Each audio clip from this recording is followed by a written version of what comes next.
Video like जरूर कर लीजिए और ऐसे वीडियो लगातार फ्री में पाने के लिए चैनल को तुरंत सब्सक्राइब कर लीजिए और बेल आइकन को जरूर टैप कर लीजिए ताकि आगे भी सारे वीडियो आपको मिलते रहे। यूट्यूब में फॉलो करते हैं तो प्लीज ये वाला फ्री टेलीग्राम चैनल जरूर ज्वाइन कर लीजिएगा। सारे नोटिफिकेशन, सारे अपडेट यहीं पे आते हैं, ध्यान रखिए। हेलो एवरीवन, जय हिंद। और आज की हम लोगों की डेट है 6 दिसंबर। काफी सारे नई नई न्यूज हमारे पास आ चुकी हैं। वो सारी न्यूज को हम लोग बढ़िया तरीके से कवर कर लेते हैं।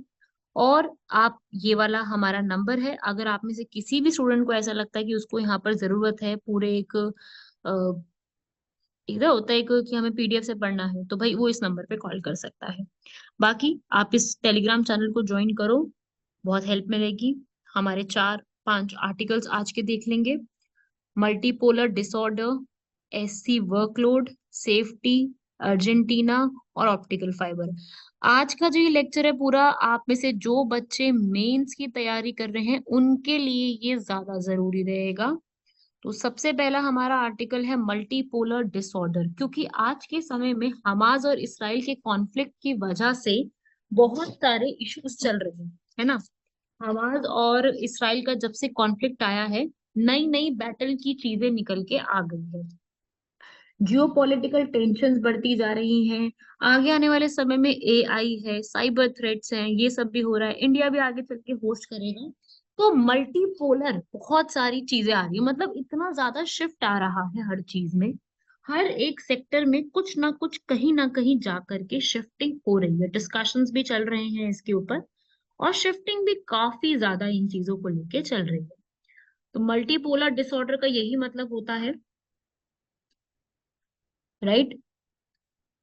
यहाँ पे पढ़ेंगे बड़ी बड़ी प्रॉब्लम्स हर कंट्री यहाँ पर डिफरेंट डिफरेंट एरियाज में फेस कर रही है। लिबरल डेमोक्रेसी जैसा शब्द निकल के आ रहा है, राइट। लिबरल डेमोक्रेसी खतरे में हो रही है, क्यों? क्योंकि 9/11 का अटैक, लश्कर ए ताइबा, बोको हराम, ये सब चीजें जो है इतना बढ़ रही थी, जिसकी वजह से लिबरल डेमोक्रेसी जो हम कहते हैं वो खत्म होती जा रही है और नए बैटलफील्ड्स निकल के आ रही हैं। छोटा सा आर्टिकल है, आपको ज्यादा डिटेल में नहीं जानना, बस इसमें ये समझना है कि मल्टीपोलर डिसऑर्डर आईआर के कॉन्सेप्ट में वैसे इसको हम ज्यादा डिटेल में पढ़ते हैं। इसका मतलब है कि हम लोग यहाँ पर बहुत ज्यादा हमास और इसराइल की कॉन्फ्लिक्ट में बढ़ते ही जा रहे हैं, और इसमें कुछ ना कुछ नई नई चीजें निकल के आती ही जा रही।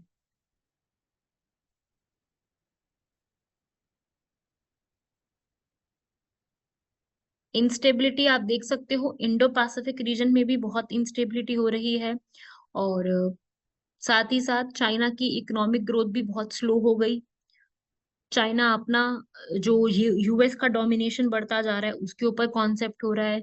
नया वर्ल्ड ऑर्डर निकल के आ रहा है। तो there are so many things which is going on.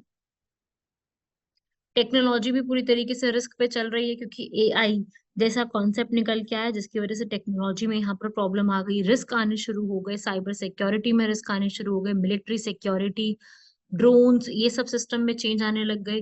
Health और क्लाइमेट में भी चेंज आ रहा है। तो आप बेसिकली देख रहे हो कि एक सिंगल एस्पेक्ट नहीं है चेंज आने का, there are multiple things, multiple aspects going on, जिससे इतने सारे हमारे उसमें चेंजेस आ रहे हैं। बहुत से एक्सपर्ट्स का भी कहना है कि भाई आगे आने वाले समय में हेल्थ रिस्क एक बहुत बड़ा चैलेंज हो सकता है। ठीक है। तो ये आपको एक आर्टिकल जो है वो लर्न करना था, मतलब समझना था बेसिकली। इसमें कुछ ज्यादा नहीं, सिंपल सिंपल चीजें, ये बस आपको एक आइडिया होना चाहिए। अगला हम लोगों का सेकेंड आर्टिकल है सुप्रीम कोर्ट का वर्कलोड, क्योंकि सुप्रीम कोर्ट जो है वो अभी काफी ज्यादा चीजों को जो है न्यूज में चल रहा है, काफी सारी चीजों के लिए न्यूज में चल रहा है। तो अभी यहाँ पर सेम सेक्स मैरिज के ऊपर हो गया, ठीक है। पाकिस्तानी का आर्टिस्ट यहाँ पर जो परफॉर्म नहीं करेंगे, इंडिया में काम नहीं करेंगे, उसके ऊपर बैन लगाने के लिए पीआईएल्स हो गई। तो इतनी सारी चीजों के लिए सुप्रीम कोर्ट अभी काफी सारी चीजें और कॉन्सेप्ट्स के लिए न्यूज में है। तो सुप्रीम कोर्ट ने अभी बड़े बड़े डिसीजंस दिए हैं, काफी ज्यादा मतलब आप कह लो कि चर्चा में रहता है सुप्रीम कोर्ट हमेशा। तो सुप्रीम कोर्ट अगर किसी भी बात के लिए चर्चा में रहेगा तो उसकी कुछ ना कुछ इम्पैक्ट हमारे हमारे सुप्रीम कोर्ट के बर्डन पे भी पड़ेगा, मतलब कि सुप्रीम कोर्ट पे भी इस चीज का बर्डन जो है वो इंक्रीज होता जाएगा। ठीक है। केसेस बहुत सारे पेंडिंग पड़े हैं, कॉन्टिन्यूस डिसीजन आ रहे हैं। ज्यूरिसडिक्शन भी अगर हम देखें सुप्रीम कोर्ट का, तो बेसिकली वहां पे सीजीआई बैठते हैं, सीजीआई के साथ और जजेस होते हैं, उनकी बेंच बैठती है जिसमें 5, 7, 9 जजेस होते हैं, अगर कोई बहुत बड़ा इशू है तो, है ना। बहुत बड़ा इशू है तो उसमें 5 7 9 तक ही जजेस होते हैं जो इसमें पूरा सॉल्यूशन निकालते हैं। ओरिजिनल अपैलेट और एडवाइजरी जुरिस्डिक्शन हमारे कॉन्स्टिट्यूशन में आर्टिकल 124 से 147 तक पूरा सुप्रीम कोर्ट के बारे में लिखा गया है। अगर एक बात और, जो भी हमारे सुप्रीम कोर्ट होते हैं उनकी जो बेंच होती है वो हमेशा कितने नंबर में बैठेगी? हमेशा ही वो बैठेगी ऑड नंबर में, इवन में नहीं बैठती। सुप्रीम कोर्ट की अगर मैं स्पेशली बात करूं तो सुप्रीम कोर्ट कॉन्स्टिट्यूशन में हमेशा से है, बिल्कुल है। असल में सबसे पहली बार 3 जगह पे बनाए गए थे, कलकत्ता, बॉम्बे, मद्रास। ठीक है, पहला जो है वो कलकत्ता ही बनाया गया था, रेगुलेटिंग एक्ट ऑफ 1773 के तहत। 1774 में पहली बार कलकत्ता में बनाया गया था, जिसमें फर्स्ट जो सीजेआई थे, इनका नाम आपको पता होना चाहिए, सर एलिजे इम्फे। खूब करप्ट किया है इस आदमी ने भी, इतना करप्शन किया है इस व्यक्ति ने, तो ये एक पता होना चाहिए आपको। ठीक है भाई, तो एक छोटा सा कॉन्सेप्ट इसका भी आपको पूरा स्टडी में होना चाहिए आपकी। और अभी जैसे ये यहाँ पर बनाए गए हैं 1774 में, उसके बाद फिर 1861 में सुप्रीम कोर्ट की जगह जो एक्ट आया, हाई कोर्ट एक्ट ऑफ 1861, उसकी वजह से सुप्रीम कोर्ट की जगह 3 जगह पे हाई कोर्ट बना दिए गए। उसके बाद फिर गवर्नमेंट ऑफ इंडिया एक्ट 1935 आया, जिसकी वजह से सुप्रीम कोर्ट को रिप्लेस करके फेडरल कोर्ट का कॉन्सेप्ट आया। और फाइनली कॉन्स्टिट्यूशन में आर्टिकल 124 से 147 के तहत हमारा सुप्रीम कोर्ट एस्टैब्लिश किया गया, और 28 जनवरी 1950 को पहली बार सुप्रीम कोर्ट की मीटिंग बैठती है आर्टिकल 124 के तहत। और जब पहली बार आजादी के बाद सुप्रीम कोर्ट की मीटिंग बैठती है तो वो यहाँ पे क्या काम करते हैं, मतलब पहली जो मीटिंग बैठती है उसके सीजेआई फर्स्ट कौन थे? H J Kania. तो ये नाम लिखा था मैंने, एलिजे इम्फे, ये थे हमारे पहले के, मतलब आजादी से पहले वाले सुप्रीम कोर्ट के। आजादी के बाद वाले में एच जे कानिया बैठते हैं आर्टिकल 124 के तहत, एच जे कानिया। ठीक है, तो ये थोड़ी सी हिस्ट्री थी। आज के समय में हमारे सुप्रीम कोर्ट में सीजेआई के अलावा 33 और जजेस हैं, टोटल 34 जजेस हैं। सारी अपॉइंटमेंट्स हमारे प्रेसिडेंट द्वारा की जाती हैं। ठीक है, ये सब हमारे कॉन्स्टिट्यूशन में ही आर्टिकल 124 से लिखा हुआ है, जिनका वर्कलोड अब बढ़ता जा रहा है। जैसे देखो, वर्कलोड बढ़ा तभी तो सुप्रीम कोर्ट का नंबर इंक्रीज हुआ। जैसे पहले 8 थे 56 में, फिर ऐसे बढ़ते बढ़ते 14 हुए, 18 हुए। सुप्रीम कोर्ट के जजेस की संख्या बढ़ा बढ़ा के 33+1, मतलब 1 सीजेआई है, 34 अभी हो चुके हैं। लास्ट 2019 में हुए थे 34, आज के समय में हो चुके हैं।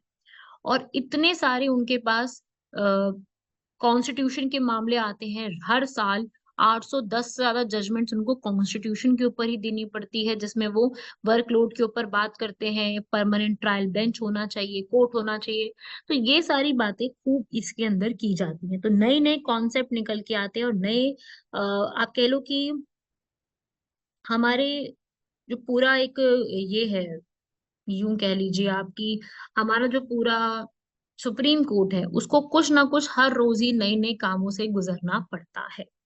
ठीक है, तो ये है हमारा सुप्रीम कोर्ट एक्सेसिबल हो जाए, इसके लिए हमारी लॉ कमीशन ने बोला कि भाई दिल्ली में सुप्रीम कोर्ट है, हमें क्या करना चाहिए? अगर कोई नॉन कॉन्स्टिट्यूशनल केसेस है, अगर कॉन्स्टिट्यूशनल केसेस है तब तो कोई बात नहीं, तब तो सुप्रीम कोर्ट ही सॉल्व करेगा। लेकिन नॉन कॉन्स्टिट्यूशनल केसेस के लिए हम लोगों को अलग से क्या बना देना चाहिए? एक अलग से चेन्नई, हैदराबाद, कलकत्ता, मुंबई में भी एक कमीशन बना देनी चाहिए। इसे रीजनल कमीशन के नाम से रखा गया था।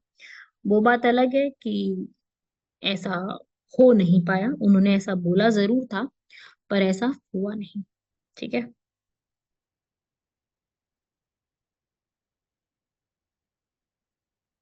ठीक है भाई।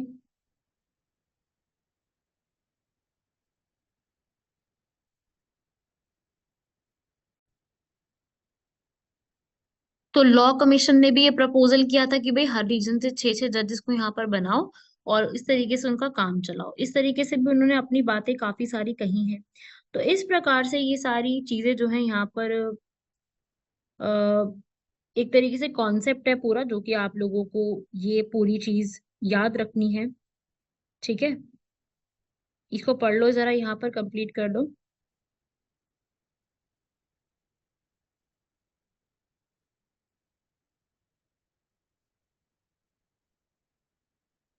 आगे बढ़ते हैं।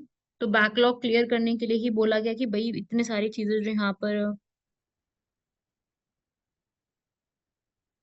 जो भी चीजें हैं वो सब कुछ यहाँ पर बैकलॉग्स के लिए भी बात की जा रही है। तो ये आपको छोटा सा एक आर्टिकल अपना पढ़ना है सुप्रीम कोर्ट का। बाकी जितने मैंने फैक्ट्स बताए उतना पढ़ लीजिएगा, अच्छा रहेगा वो वाला।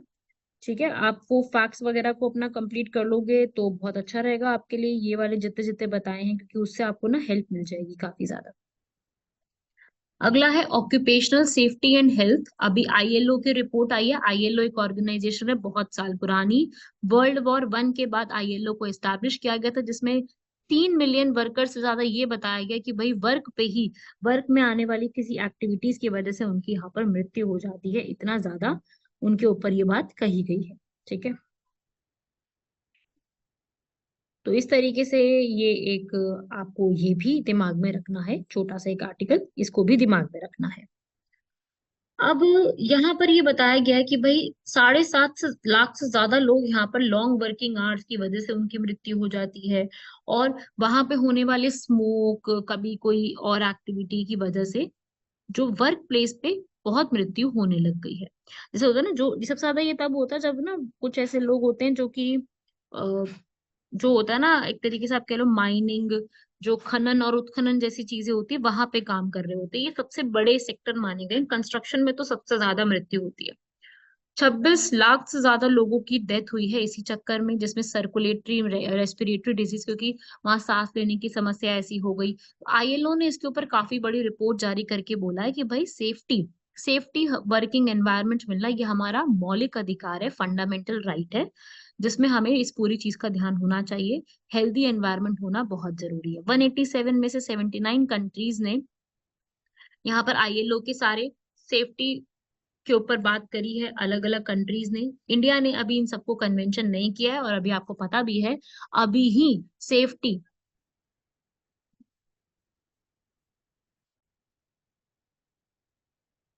उत्तरकाशी की जो अभी टनल कोलैप्स हुई है, मैंने इसको कल के आर्टिकल में वैसे कवर भी किया था, मैं अभी भी फिर से बता दूं। आप सभी लोगों ने पढ़ा है कि अभी उत्तरकाशी में, उत्तराखंड में टनल कोलैप्स हो गई ना, है नहीं ऐसा है ना, पूरी की पूरी ही यहाँ पर सुरंग ढह गई। 41 यहाँ पर जो श्रमिक है वो फंस गए वहां पर। 41 श्रमिकों के फंस जाने की वजह से 17 दिन तक वो लोग फंसे रहे। कौन सी टनल थी वो वाली? टनल का नाम है सिल्क यारा टनल। तो इस तरीके से ये एक तरीके से सेफ्टी हजार्ड ही तो हुआ।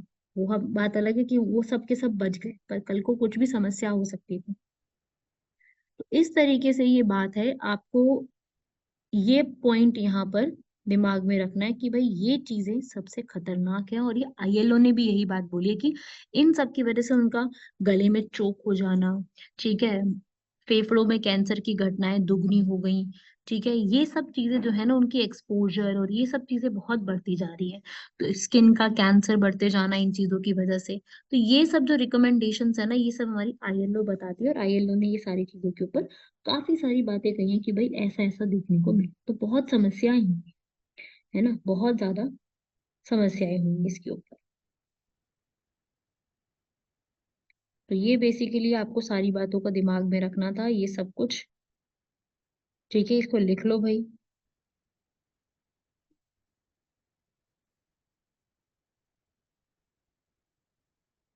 आगे भी वही यहाँ पे लिखा हुआ है कि हम लोगों को जितना भी हमारा ये सारा काम है उसके लिए हमको अलग से एक रैटिफाई करने की जरूरत है, आईएलओ के कन्वेंशंस को मैकेनिज्म करेक्शन करने की जरूरत है। वर्क प्लेस हमारी सेफ होनी चाहिए। सेफ का मतलब है यहाँ पर हम लोगों को जिस भी वर्क प्लेस में जो भी काम करें वो वहां पर एक तरीके से एक कॉम्प्रिहेंसिव मैकेनिज्म होना चाहिए काम करने का।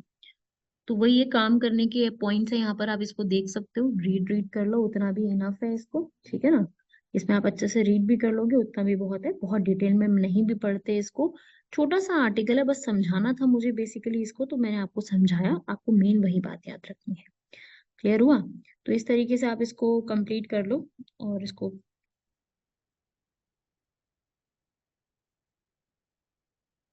ठीक है भाई, अगला देख लेते हैं। अर्जेंटीना में डॉलराइजेशन। अभी हाल फिलहाल में अर्जेंटीना में प्रेसिडेंट के इलेक्शंस हुए हैं, लेफ्ट विंग कैंडिडेट और राइट विंग कैंडिडेट के बीच में। अर्जेंटीना साउथ अमेरिका में पड़ने वाली एक कंट्री है और अच्छा खासा एरिया है। इंडिया से थोड़ा सा कम एरिया है, तो इंडिया के बाद जो है एक दो बाद ही नंबर पे आ जाती है ये।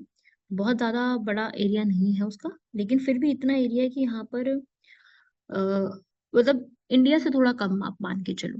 अभी फिलहाल वहां पे बहुत जबरदस्त इकोनॉमिक क्राइसिस है, पॉपुलेशन भी वहां पर रहती है, और वहां पर ऐसा बोला गया कि भाई इतनी जबरदस्त गरीबी हो गई है, मंदी के कगार पे देश आ गया, 40% लोग पॉवर्टी में जी रहे हैं।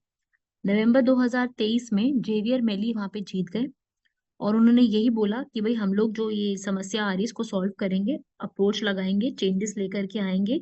और उन्होंने बोला कि हम लोग अर्जेंटीना की करेंसी को किससे रिप्लेस करने वाले हैं, डॉलर से।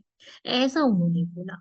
ठीक है, तो उन्होंने बोला कि हम लोग यहाँ पर अब नई नई पॉलिसीज ला करके प्रपोजल लेके आए हैं, और उन्होंने पूरे एक अर्जेंटीना की जो करेंसी है ना, वहां की करेंसी का नाम क्या है, पीसो। पैसा नहीं, पीसो। पीसो को रिप्लेस करके डॉलर की बात करें, उन्होंने बोला कि जितने भी हमारे सेंट्रल बैंक बना हुआ है उसमें जो जो चीजें होती है उसको रिप्लेस करके कुछ ना कुछ नया हम यहाँ पर लेकर के आएंगे, इन्फ्लेशन को यहाँ पर चेंज करेंगे, उसमें नए नए पॉइंट्स को लेकर के आने वाले, ऐसा उन्होंने अपनी बातों में कह दिया। तो इस तरीके से ये पूरा एक और कॉन्सेप्ट जो कि आपको दिमाग में रखना है, इसमें से भी आपसे कुछ ना कुछ सवाल किए जा सकते हैं। समझे भाई बात को? इसको भी आप लोग लिख लीजिए।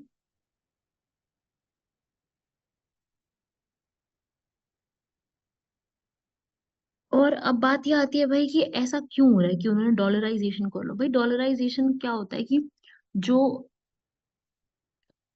अगर कहीं भी हाइपर इन्फ्लेशन होती है तो उसके लिए स्टेबल करेंसी लाना पॉजिटिव इम्पैक्ट लेकर के आता है। डॉलराइजेशन जो है वो आपकी खुद की करेंसी को हटा करके दूसरी करेंसी को लेके आने के लिए एक नया सॉल्यूशन है। तो चलो ठीक है, वो लेकर के आ रही हैं अपनी कंट्री में, लेकिन वही है कि अपना उनको अपनी कंट्री में भी और ज्यादा ध्यान देने की जरूरत है, जिसमें अपनी ही कंट्री के उनके जितने जितने भी चीजें हैं वो उस पर कंट्रोल करके सारी चीजों को मैनेज कर पाए। तो ऐसा हुआ नहीं था, और एक्सपोर्ट वगैरह उनकी काफी चीजें जो है वो डिग्रेड हो गई थी यहाँ पर। ठीक है भाई, आगे वही है कि अब आगे चल के foreign exchange reserves, international trade हो गया, ये सब चीजों पे जैसे इंडिया भी ध्यान देता है इन सब चीजों पे खूब ज्यादा, तो वहां पर उनको भी इधर इन चीजों की ध्यान देने की जरूरत है। ये कि आप लोगों को कंप्लीट करना है, यहाँ तक पढ़ लीजिएगा इस सबको। ठीक है भाई। अगला है fibre optic cables. Fibre optic cables अभी क्या है कि अब आपको भी पता है कि जब कोविड आया था तो हम लोग कितना ज्यादा दिनों तक अपने घर में रहे थे, कितना दिनों तक हमने ऐसा ऐसा किया, तो उस हिसाब से ही ये चीज है कि इतना कुछ अब ऐसा होता है तो क्या समस्या आती है यहाँ पर। यहाँ पर ये बात आती है कि हम लोगों को जो है हाई स्पीड इंटरनेट की कितनी बेहद जरूरत है। हाई स्पीड इंटरनेट होगा तो उससे फायदा ये होता है कि हम लोग अपना घर पे रहते ही पूरी चीजों को यूज कर पाते हैं और अपना काम वाम कर पाते हैं। ठीक है, अब यहाँ पे यही कोविड-19 ने ही जब बताया, तब हमारे हाई स्पीड कनेक्शंस के लिए हमको फाइबर ऑप्टिक केबल्स चाहिए होती है, क्योंकि हम online payments, video chatting, meetings, classes सब कुछ यहीं पर करते हैं। इवन जो ये क्लास भी चल रही है, ये भी तो अ, जो आपका पूरा टॉपिक है ये भी तो ऐसे ही हो रहा है ना। तो बेसिकली उसी से ही हमारा ऑप्टिकल फाइबर्स के ऊपर हम रिलाय करते हैं। ऑप्टिकल फाइबर एक बहुत ही पतली सी सिलेंड्रिकल फाइबर्स होती हैं जो कि ह्यूमन हेयर जितनी होती है, इतनी पतली सी होती हैं, और उसमें सारी इंफॉर्मेशन को ट्रांसमिट किया जाता है। उसमें सारा कुछ यहाँ पे ट्रांसमिट करके पूरा जो है इंफॉर्मेशन तक पहुंचाई जाती है। तो ये है जो आपको बेसिक पता होना चाहिए ऑप्टिकल फाइबर के बारे में, जिससे आप text, image, video call, phone वगैरह सब कुछ कर सकते हो, वो डिजिटली अपने आप कन्वर्ट कर देती है। ठीक है, तो ऑप्टिकल फाइबर बहुत पुराने से यूज करते आ रहे हैं। चार्ल्स काउ ने बताया था कि ऑप्टिकल फाइबर अभी की जो कॉपर वायर है उससे बेटर रहेगा। तो चार्ल्स काउ ने यहाँ पर इसके लिए उनको 2009 में नोबेल प्राइज भी मिला था, जिसमें उन्होंने इसकी जब इन्वेंशन करी थी। वही चीज है ये वाला पूरा। इसको भी आप लोगों को एग्जैक्टली अपने दिमाग में रख के इसको भी लिख लेना है, क्योंकि इससे भी कुछ ना कुछ सवाल बन सकते हैं। ठीक है, पहली बार 1954 में ही इसको स्टार्ट किया गया था, हार्लड हॉपकिंस और नरेंद्र सिंह कपानी। इन्होंने ये चीज को जो है वो 10,000 ऑप्टिकल फाइबर्स की मदद से कंप्लीट किया था। फिर करते करते ऑप्टिकल फाइबर्स यूजेज में आ गई, और आज के टाइम पे optical fibres medical science, telecommunication, telephone, sensing सब चीजों में इस्तेमाल खूब ज्यादा की जाती है। और ये हमारे लिए जरूरी भी है कि हम इस पूरे को यहाँ पर पढ़ें, और सरकार ने भी ये चीज के लिए बोला है कि हम सभी लोग जो पूरा ऑप्टिकल फाइबर्स का सिस्टम है उसमें हम लोग और ज्यादा इसको इम्प्रूव करने के लिए नेशनल मिशंस को लॉन्च करेंगे, और इसका और ज्यादा घर तक और बाहर तक इस्तेमाल जो है वो हम और ज्यादा इम्प्रूव करना शुरू कर देंगे। तो ठीक भी कॉन्सेप्ट है, इसमें क्या ही बुराई। आज के भाई क्वेश्चन देख लो। इसराइल के आयरन डोम, ये बड़ा इंपॉर्टेंट है। क्या मतलब है इसका, इसराइल के आयरन डोम का? इसराइल देखो न्यूज में है, भाग नहीं सकते इसराइल से। इसराइल हर कॉन्सेप्ट के लिए आज के टाइम में न्यूज में है। इसराइल का एक आयरन डोम है जो कि इसराइल के हर वेदर कंडीशन में एक एयर डिफेंस सिस्टम है। एयर का डिफेंस सिस्टम की तरह काम कर रहा है इसराइल में। ठीक है, इसे राफेल एडवांस डिफेंस सिस्टम और इसराइल की एरोस्पेस इंडस्ट्रीज ने मिलकर के बनाया है। ठीक है, ये जो राफेल एडवांस्ड सिस्टम है,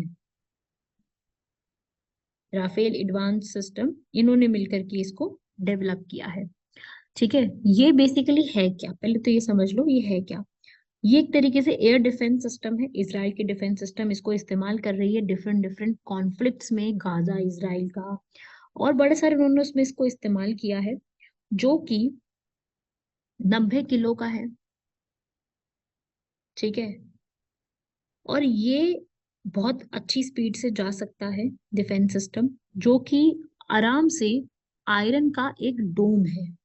ठीक है, आयरन का ही एक डोम सा है जो कि बहुत ऊंचाई तक जा सकता है, इंटरसेप्टर के रूप में ये काम कर सकता है, हर वेदर सिस्टम में काम करेगा। सक्सेस रेट भी इसका 90% से ज्यादा देखने को मिला है, सक्सेस रेट भी। ठीक है, तो आयरन डोम है कि भाई कुछ और वेपन आ रहा है उसको अपने आप को बचाने के लिए ये एक हेल्प कर देगा।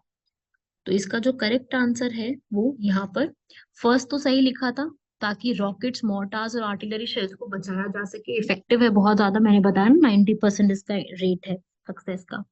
इसको जो है राफेल एडवांस सिस्टम ने तैयार किया है, इसराइल के, यूएस के नहीं। अच्छा, वहां पे यूएस लिखा था वो रॉन्ग था। बाकी इसका इंटरसेप्ट रेंज 2.5 से 43 माइल्स के बीच में पड़ता है। ठीक है, कि कितना तक इंटरसेप्ट कर सकता है उस हिसाब से। ठीक है, तो ये चीज याद रखिएगा। क्या इंडिया के पास भी कोई आयरन का कोई डोम है? बिल्कुल है, इंडिया के आयरन डोम का नाम है प्रोजेक्ट कुशा। ठीक है, ये है इंडिया का वर्जन जो कि तैयार हो चुका है, आयरन डोम इसे हम कहते हैं। ठीक है ना, तो इसको याद रखिएगा, काफी इफेक्टिव है।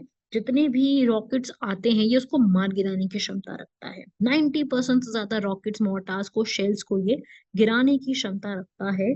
और आज तक बहुत सारे इस चीज को आयरन डोम से जो है मारा जा सका है। ठीक है, अगला आता है डिजिटल इंडिया एक्ट 2023 का। तो पढ़ लीजिए एक बार स्टेटमेंट्स को। ये फर्स्ट सारी इसमें ऑलमोस्ट करेक्ट ही हैं। डिजिटल इंडिया सिस्टम ने पुराने आईटी एक्ट ऑफ 2000 को रिप्लेस करके अभी केवाईसी को यहाँ पे लॉन्च करा है, जिसमें क्रिमिनल लॉ सैंक्शंस भी होंगे, वेरिएबल डिवाइसेस। तो ये छोटा सा एक्ट था, इसमें ज्यादा नहीं है, क्वेश्चन में ज्यादा नहीं पूछा, लेकिन वैसे मैं आप लोगों को इस एक्ट के बारे में बता देती हूँ, क्योंकि जो आज का हमारा मेंस का क्वेश्चन है वो भी इसी से ही जुड़ा हुआ है। आप नीचे पढ़ो। डिजिटल इंडिया एक्ट ऑफ 2023 वो ये बेसिकली देखना चाहता है, असल में जो है वो ये है कि भाई इंटरनेट का यूज तो सभी करते हैं, लेकिन इस इंटरनेट के यूज में आपकी सेफ्टी क्या है, ऑनलाइन सेफ्टी, आपका एज बैरियर, आपकी फेक न्यूज का रेगुलेशन करना, ये है सब कुछ। अब ये बोला जा रहा है कि अगले जो इलेक्शन आने वाले हैं 2024 में सेंट्रल के, उसमें इस एक्ट को एक बड़ा वो बनाया जाएगा कि सरकार इस एक्ट को पास करेगी, डिजिटल इंडिया एक्ट। ठीक है, ये एक एक्ट प्रपोज किया गया है जो कि कहने वाला है कि भाई आगे आने वाले समय में इसको किया जाएगा। पास तो हुआ नहीं है अभी। ठीक है, पुराने एक्ट को रिप्लेस करके ये पूरे तरीके से आईटी मिनिस्टर लेकर के आए हैं, जो कि इंडिया का फ्यूचर आगे समय में और सिक्योर और अकाउंटेबल बनाने की कोशिश करेगा। हमारी इलेक्ट्रॉनिक्स मिनिस्ट्री इसको पूरा लेकर के आई है, जिसमें इनका ऑब्जेक्टिव यही है कि इंटरनेट ट्रस्ट, सेफ्टी और अकाउंटेबिलिटी पे बेस्ड होना चाहिए। और हर एक व्यक्ति को यहाँ पर जो आपकी कुछ भी साइबर बुलिंग हो रही है, डीप फेक बन रही है, इन सबसे बचाया जाएगा। क्लियर हुआ? तो इस तरीके से इसमें जो है नो योर कस्टमर भी होगा, जिसमें ये पता चलेगा कि आपका आपने क्या किस तरीके से क्या इस्तेमाल कर रहे हो। ऑनलाइन प्लेटफॉर्म पे फेसबुक, ट्विटर और ये सब पे जितनी भी ये फेक चीजें बनी हुई हैं उन सबको निकाल के हटाने की बात की जाएगी और रेगुलेशन रखा जाएगा। और ऑनलाइन कंटेंट जो होगा, जो भी ई कॉमर्स के थ्रू होता है, उन सब पे भी आपको कुछ ना कुछ रोक लगाई जाएगी। तो कैसे करेंगे वो बड़ा कॉन्सेप्ट है, वो अभी तक बात नहीं हुई है कि किस प्रकार से होगा, लेकिन इस एक्ट में ये चीज की जाएगी ऐसा बोला गया। तो वही आपको क्वेश्चन में भी पूछा गया है, आपको क्वेश्चन जो दिया है मेंस का वो भी कुछ इसी टाइप का है, आपको यही एक्सप्लेन करना है। क्लियर हुआ सभी लोगों को यहाँ तक? ये थे हमारे आज के आर्टिकल्स इंपॉर्टेंट, जो कि आप लोगों को स्टडी करने हैं, लर्न करने हैं, इन सबसे सवाल बनते हैं। इनको आप अच्छे से पढ़िए क्योंकि इन सबसे ही आपके खूब खूब क्वेश्चंस बनेंगे। तो अगर आप इनको पढ़ के जाओगे तो आपको बहुत फायदा मिलेगा। वही मैं आप लोगों को कह रही हूँ, पढ़ना शुरू करो इनको। ठीक है, मिलते हैं आप सभी लोगों से अगले लेक्चर में। तब तक के लिए धन्यवाद, शुक्रिया, जय हिंद।